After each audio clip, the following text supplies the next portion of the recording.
ఏ రోజైనా దేవుని కోసం కునుకు మానేశావా? ఏ రోజైనా దేవుని కోసమని సెలవు పెట్టి బైబిల్ ఎప్పుడైనా చదివావా? లేదే. ఏమి చేయలేదు ఈ రోజు వరకు. నీవు నీ భార్య నీ పిల్లల కోసం నువ్వు బతుకుతున్నావు అంటే నువ్వు మారు మనసు పొందినవాడువు కాదు.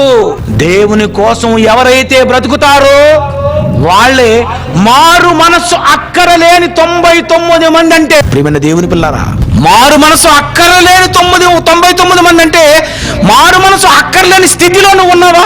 ఇంకా మారలేదా? చెప్పు ప్రియమైన దేవుని పిల్లారా. నీ రూపం మారిపోద్ది, నీ రూపం మట్టిలోకి వెళ్ళిపోద్ది. నువ్వు చచ్చిపోతావు, సంపాదించినవన్నీ వదిలేస్తావు. ఈ పొలాలు ఎకరాలు ఎకరాలు ఎకరాలు సంపాదించుకున్నవే ఇవన్నీ నువ్వు వదిలేసి అదే పొలంలోను అదే మట్టిలో మట్టిగా మారిపోతాడు. ఎందుకంటే దేవుడు ఆత్మను తీసేపోతున్నాడు. అది తీసేశాడు, మాంసము మట్టి అయిపోద్ది. మట్టిగా మారక ముందు ఈ మాంసపు ముద్దలో ఆత్మ ఉన్నప్పుడే ఈ ఆత్మ దేవుడు ఇచ్చాడు. దేవుని కోసమే బ్రతకడానికి వచ్చానని తెలుసుకొని నీ రూపాన్ని మట్టిలో కలిపేసుకో. ఒకరోజు యేసు రాకడలో సమాధిలో నుండి లేచి తండ్రి యొద్దకు చేరుకో.